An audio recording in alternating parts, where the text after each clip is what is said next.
What's up everyone, thanks for checking out the video today. I'm going to do a quick test on my Makita impact driver. This is their XDT15 subcompact series. So this is their smallest impact driver, but still on their 18 volt platform. So I'm just going to do a couple tests with it, both with the 5 amp battery as well as their 2 amp battery. And I'm just going to go through a few different screws I have here, kind of standard size screws. Those are going to be no problem, but just kind of show how it handles them. And then at the end I'm going to test it out with the 6-inch structural leg screw. This isn't like really a normal application in my opinion for the subcompact series, but it's I think capable if in a one-off chance you did have to do some work with these. But I wouldn't necessarily get this driver if you're going to be using these leg screws all the time. But I do want to show how it handles it. So just jump right in. This is 1.5 inch drywall screw, pretty standard. Obviously this is going to be pretty probably effortless for this, but just see how it does. Yep, no problem. That's on full hard mode. I'll go to the automatic mode, and that's going to kind of start slow and ramp up the speed. You can see how it started slow there, and then once it got engagement, it sped up to run the fastener all the way down. I don't use that too much. I'll just leave it in the full speed mode. We'll do one more here. No problem at all. It's just, like I said, a small 1.5 inch drywall, so that type of application is like perfect for this drill or this impact driver, just with how compact and lightweight it is. This is with a fully charged 5 amp hour battery. We can go ahead and try the 2 amp. That's fully charged as well. So on a smaller screw like this, it's not going to make much difference.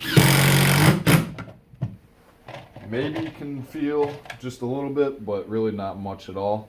I'd say your main advantage on the 5 amps is just going to be runtime. Yeah, I'd say the 5 amp is actually probably a little bit faster than that.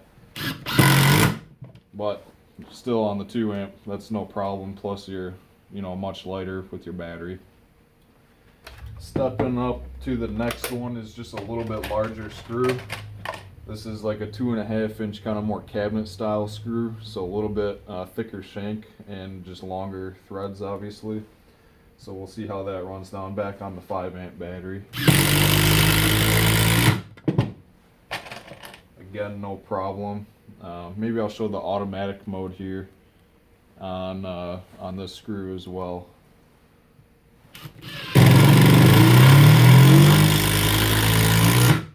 So you can see how slow it starts in the beginning and it ramps up to full speed.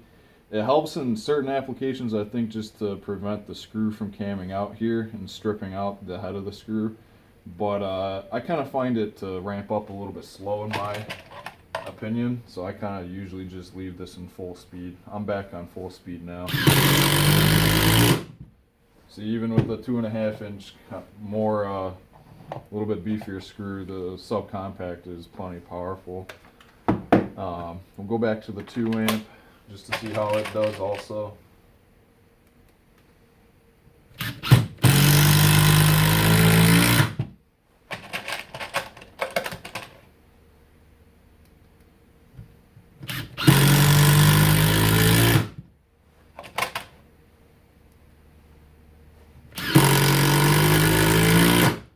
Again, no problem with the 2 amp. So at this level screw, I think it's still just about run time. Of if you got a ton of screws to put in, you might want to jump to a 5 amp, but in reality the 2 amps a really nice and light package with the subcompact driver here. So we'll go to the next one. This is just stepping up a little bit further yet again. This is a 3 inch more construction screw. You might use this with some 2x4 work or building a workbench, kind of the structure underneath, or a lot of other various projects, maybe even like deck style, kind of getting into that category. Put the different driver bit on here and we'll just see how that does. We're back to the 5 amp hour.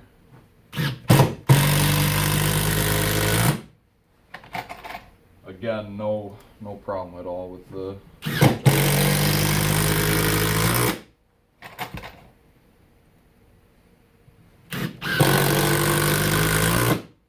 So no problem with the 5 amp. Really didn't do much here, but just showing still on full charge. Do the same thing there with the 2 amp battery.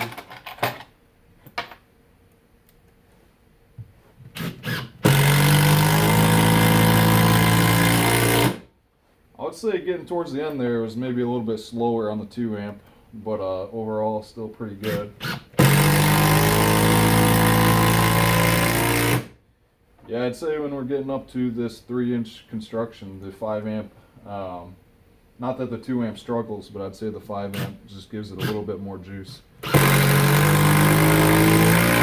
But still, if you just got a 2 amp, that's no problem at all. And that's still on full charge, which I'd expect with just running a few screws here. I'm not really testing longevity. So just kind of showing you're stepping up and power wise, just how a subcompact level on the Makita line is going to run. You get all the advantages of like a very small drill driver up here, compact and lightweight, but you're still able to run all of your standard fasteners. The last thing I'll try here real quick is the 6-inch lag screw and see how it performs. Like I said, this probably isn't the standard really application, or this isn't really the drill driver you'd buy if you're doing these all the time, but I think it's gonna have no problem driving it in, you know, if you did have to do it once or twice. So go at it with the 5 amp hour battery first, just to see how it does. I'm back on full speed, and we're just gonna run it through the full stack here. This is all just standard pine boards, and we'll see what happens.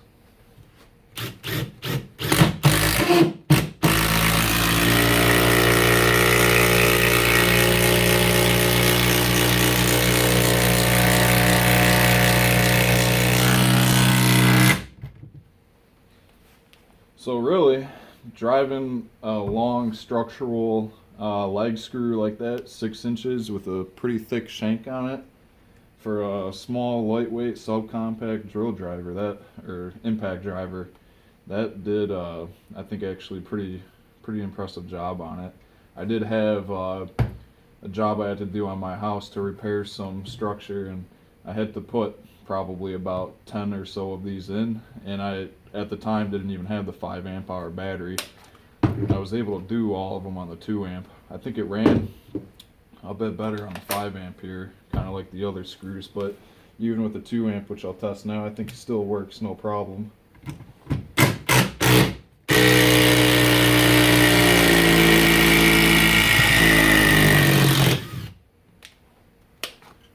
So again, I'll jump over to the 2 amp. Still fully charged on that, of course.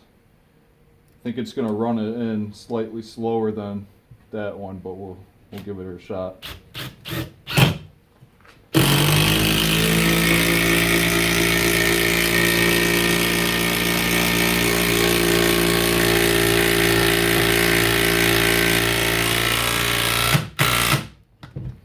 Yeah, I mean, still no problem.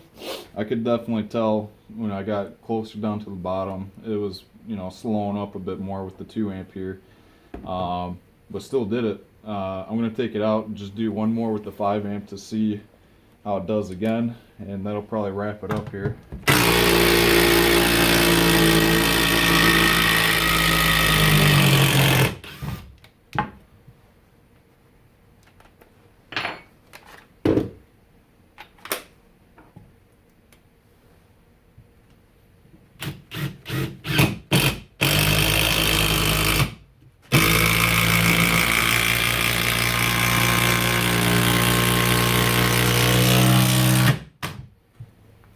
Yeah, I'd say definitely with the 5 amp, when you're on a larger fastener like that, they really ate through it a lot better, getting deeper down. So like I said, that's not really probably a normal screw I'd be looking to put in with the smaller subcompact impact like this, but if you had to, you can. There's certainly models out there more powerful that could do that faster, but I think for the general work I do, that is more woodworking style stuff, this is like a lot more powerful and capable than you'd expect in a really nice and light package. And then if you do gotta step up to these larger fasteners, I throw a 5 amp on there and it does no problem. And then everything else, most of those smaller fasteners, I just run a 2 amp, and this thing's like super light, super comfortable, really good. I guess like ergonomics on the grip. These Makita drills feel like just right in the hand to me. I know that's preference wise, but to me that they just fit really good, and it feels like accurate, if I can describe it that way. But yeah, that's just a quick test on the Makita XDT15 subcompact 18 volt impact driver, and appreciate you checking out the video. Thank you.